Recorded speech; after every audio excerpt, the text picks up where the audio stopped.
There you go. Me? No. Oh.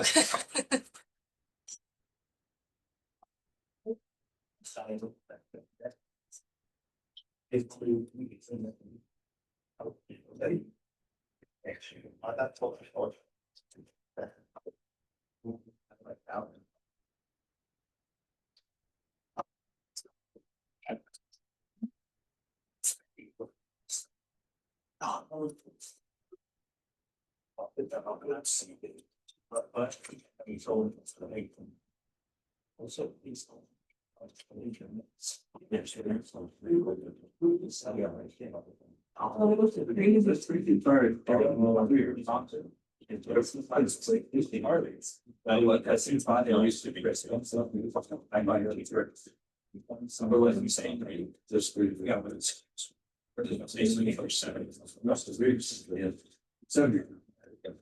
Right, so there's, yeah, so there's that case. Picture.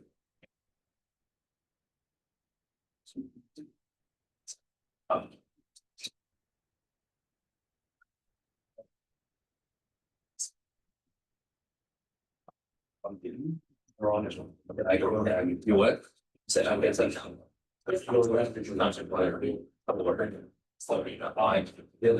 Chasing to be seen, then you have been supposed to go in, but when you use the chili dog, you might you obviously you take your any day they look at the.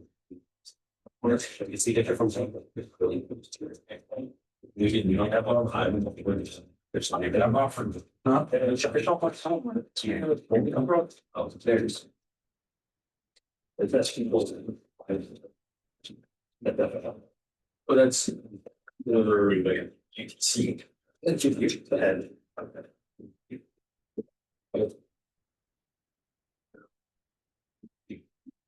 Only one to see. Where's the UTC times in the Saturday, right? That's what I'm saying. So you can go, you guys are plus 7. So you get like one. You know, today we're not pushing to do it now. Me? Everyone's nice.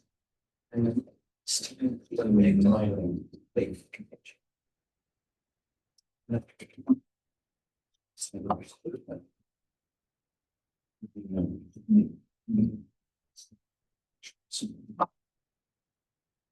It's cheap. But it's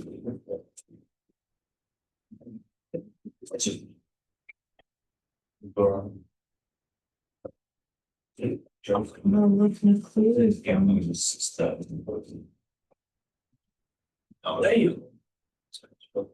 Yeah, we should use that. Just look at it.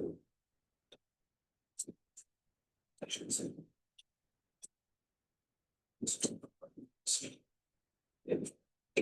Yeah, come here. Yeah, chance to just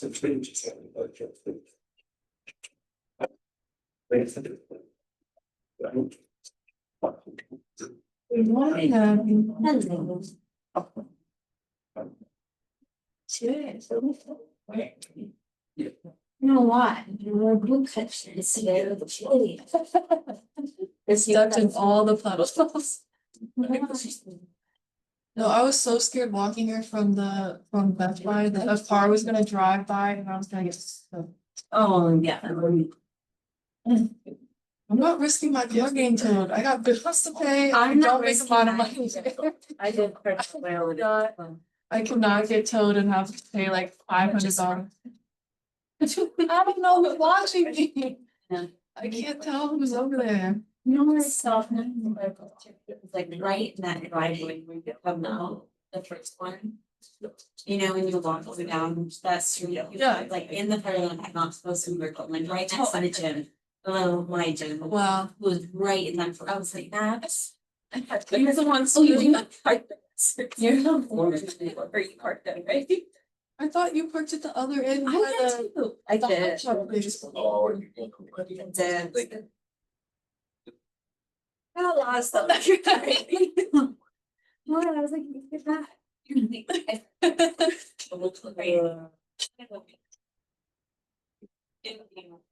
I also saw truckers park for it.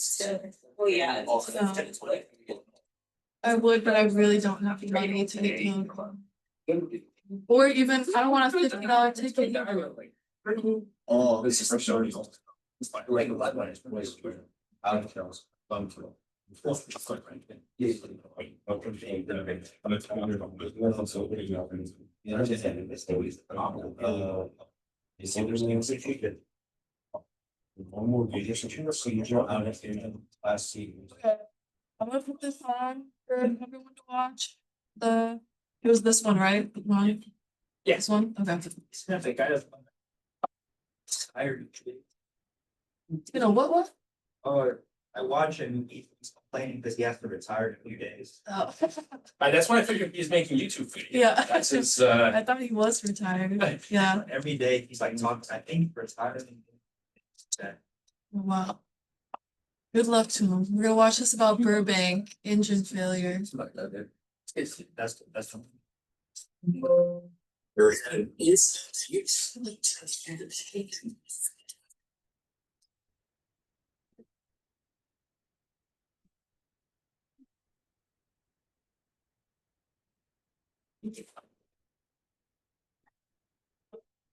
Very good.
business stuff. I don't know about this YouTube. Apparently, a lot of you know about the YouTube, but it seems like engine failure. It's a lot easier to deal with that.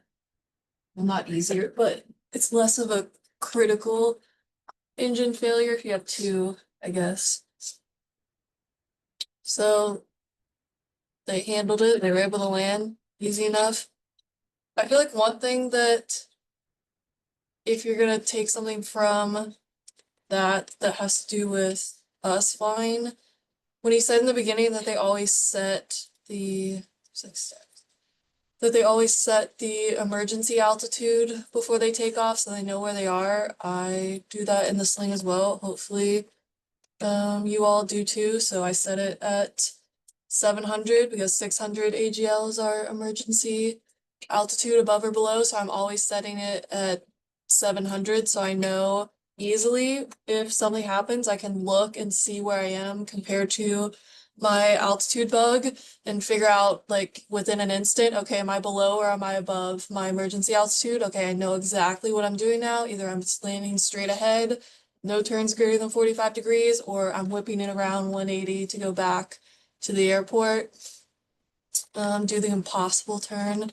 At that point, has anyone practiced the impossible turn or gotten to practice? Yeah. Where'd you practice? I did it on my solo. You did it on your solo? No, not solo.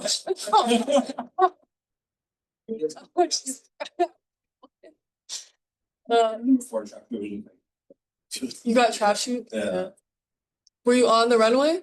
I was over the break. Oh, okay. So you're practicing. That makes sense. Good to practice over the break. Has anyone practiced like when it's calm or not busy here and done back to the opposite runway? No. Some people, we haven't got a lot of 7 a.m.s here, so probably too busy to be asking for any of that.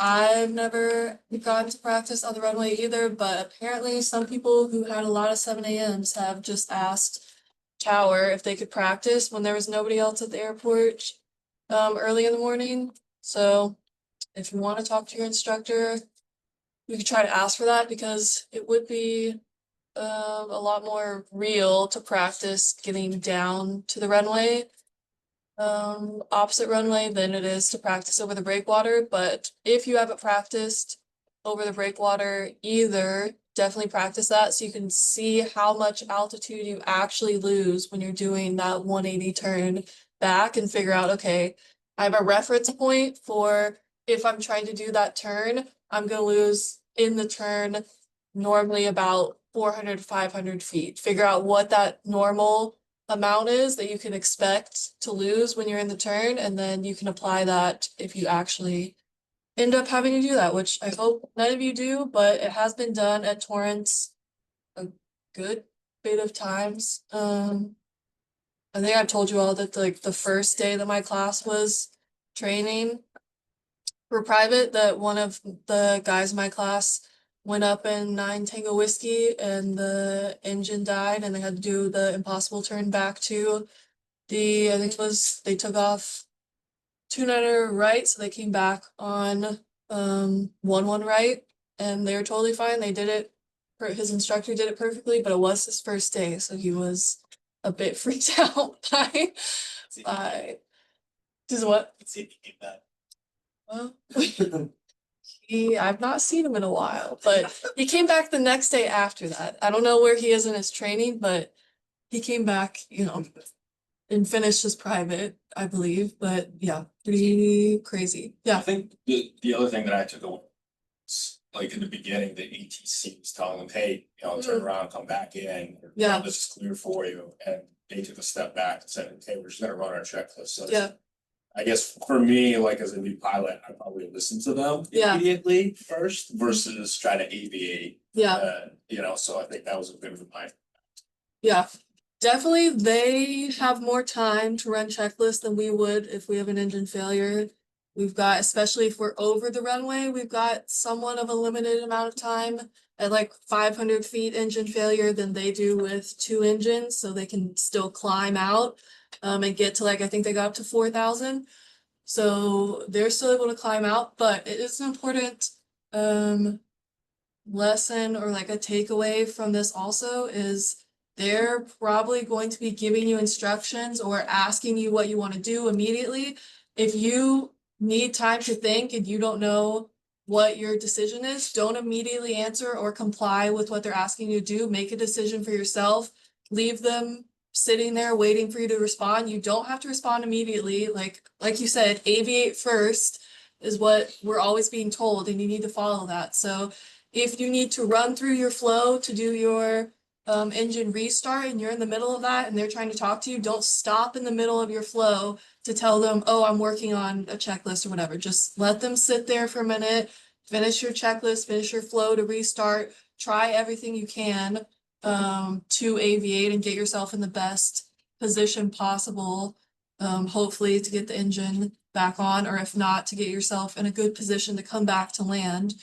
Also, they'll probably tell you like, cleared for whatever runway they think is best to use. If you don't like it and you want a different runway, tell them I need whatever runway. Like if you need the opposite parallel runway because you don't think you can make it and they cleared you for the other, don't try to force yourself to go to the one they cleared you to. Tell them I need a different runway. I need 29er right instead of 29er left, whatever it is. If you're at another airport, same thing. Like they don't know what it's like to be in the plane and be in the situation. They're trying to help and they will help you the best that they can, but you gotta do what's best for you in the plane and not worry about them until you have time and the mental capacity really to talk to them. I know I've heard a lot of recordings, like live ATC recordings of student pilots and private pilots who just like freeze up in an emergency on the comms, because have you all heard the one of a student pilot and she's on the radio and which is fair to do too, if it comes down to that, do that as well, but she gets on and she just says like, I don't know what I'm doing, like I'm freaking out, I don't know what's happening, like I don't know what I'm doing. And that's fair enough to say, to let them know that like you're not working on something, you actually are just like completely blanking and you need help. Because there's also times where they can get a CFI on the comm as well to let you know what to do. So that's been done before. I heard specifically one where I think one of the tires popped or fell off or something weird, where she only had one tire was gone or the tire was popped or something happened. And she was a new student pilot doing a solo and they had her CFI, could be any CFI. I've also heard one where they had just like a guy at the airport who knew how to fly, get on the radio and kind of talk you through what to do. If you need help, just literally ask for help over. That's also like in the 5 C's for the loss procedure. One is confess. If you really don't know what's going on and you need help confessing, saying that over the radio, they can find you someone that can help you figure out what you need to do or where you are if you happen to be lost or anything like that. But big thing is communicate is last on our list. Aviate, navigate, communicate. So don't worry about ATC until you have time to worry about that, and then ask for what you need from them. Don't follow their instructions if it doesn't seem like you can make it or that's not what's best for you to get back. What else? Has anyone seen the Mayday air disaster?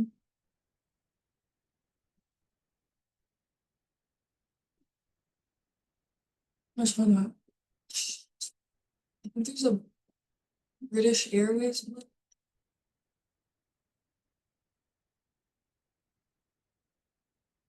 Oh yeah, someone's already watched it on the Slim account. I'll put this on. And I'll update this. Who showed up? Spencer showed up. Okay. Is anyone else here that I didn't mark? Oh, I think I saw someone that's on the Zoom.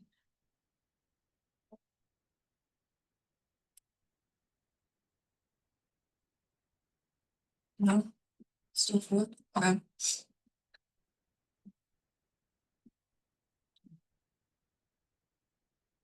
Like I said before, use this time to work on your written maybe, as we're watching these videos and learning from real disasters.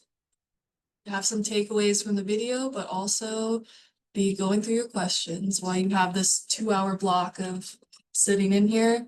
Might as well focus on getting some of that done.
I guess. What was going on? Ice is a good guess. They didn't have any indication of ice though. Huh? No, that's cheating. It's cheating. Oh, embedded thunderstorm? Maybe, yeah, because they couldn't see, there weren't any clouds. Interesting. Yeah, I'd never heard of this before. I saw this either, but it has to do with one of the things we get issued for a SIGMED, Oh. That sounds bad. volcanic ash.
Pretty interesting, right? Not your normal incident that happens. Weird volcanic ash situation that was creating electromagnetic, like visibly on there that they call St. Elmo's fire. It's pretty cool. So I missed it, did they not issue signals or anything? This was before they, like I guess what they say, the geologists and I guess other weather services knew of the volcanic activity around there, but they didn't know that volcanic ash would impact a flight going over through volcanic ash. So they learned a lot from this, and he was pretty funny in I think she wrote the title of her book after it, but he was like, we have a small problem. All 4 engines are gone. He's like, small problem, all 4 engines have stopped. And then he was like, we're doing our damnedest or something like that. It's like, hopefully you're doing well in the back. We're doing our damnedest. He said something like that. He was like, I trust you're not in, what did he say? I trust you're not in too much distress or something. And he was like, all right, we'll get back to it. She was pretty cool too. She was like, I'd rather go straight into a mountain than the ocean. Yeah, makes sense. Okay. Hopefully you all got some progress on your written questions, or you needed a break, just learn something from some of these videos. There's obviously a lot on YouTube, but I'm sure you're spending more time watching like study videos than stuff like this. So there's a lot we can learn from other incidents that you can take with you. Let's make sure here. Pretty late on the Zoom, but sure.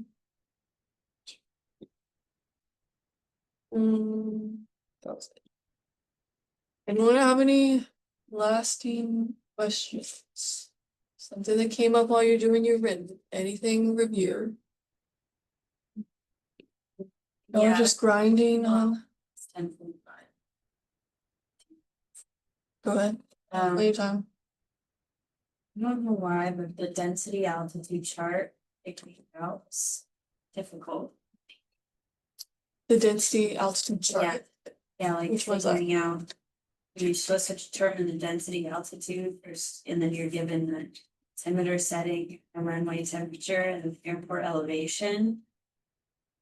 And I just was like trying to line it up and couldn't complete it. Is that the one where you follow the line? Or No. which one's Not that or one. is that?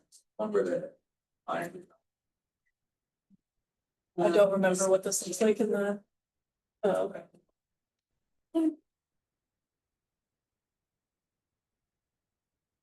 Oh, okay, so you start with the outside air temperature at the bottom, then you go up on pressure altitude. Is that what you're giving? I should. So that is positive 25 degrees Fahrenheit, so.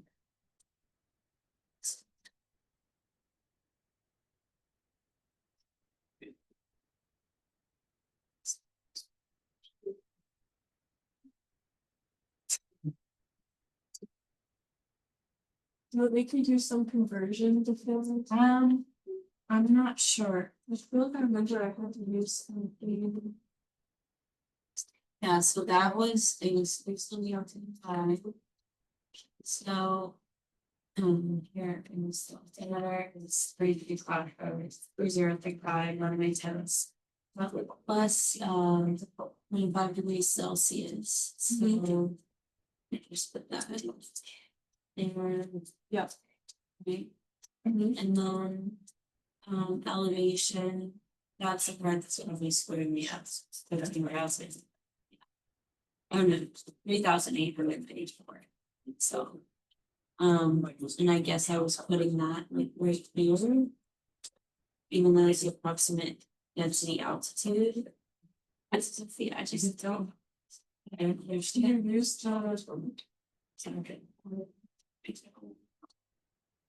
Did you use the pressure altitude that you're getting from the altimeter per side? Did you use that? No. It's gonna be, that is national health vision collaboration. You have to monitor. Students who wait on the moment. Well, you need to do with the pressure altitude calculation numbers. It wasn't like you know, I forget what the. Was on. Determine, you know. The density of all these things. Yeah, it's.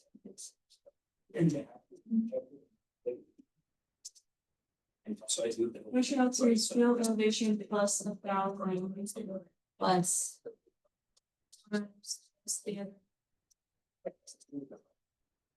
So it's just do. And. That's what I'll do to the idea.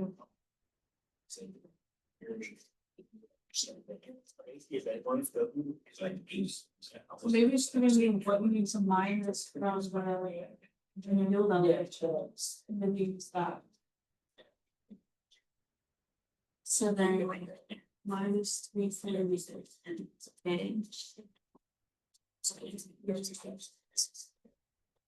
okay. Yeah, actually, my first thing. So here. These lines from pressure out putting these in 2000 somewhere. In between here. Yeah. Oh, so you go right here. Because if there was a line to, I was following 4,000, I just saw the line to where it needs to let me draw, so you just. Draw a line down. Oh, down. Yeah, down this way, so it means the line is just drawn. Which looks like it goes to me at 20,000. Wait, what? Like the point that those make when you draw. Oh, right, like you're just saying. I don't know why, like it's just over 2,000. I think it is 2,000. Yeah, that's an option. It's an option. I know, we'll see. I think that is what they want you to do, because that table on the side, I think they want you to take the field elevation and then do whatever they have over there, but subtract or add, and then. Those lines that cross, use that as the point, like the line you drew is perfect, and then use those lines to make a point where that matches the. The pressure altitude, and then that will show you the density.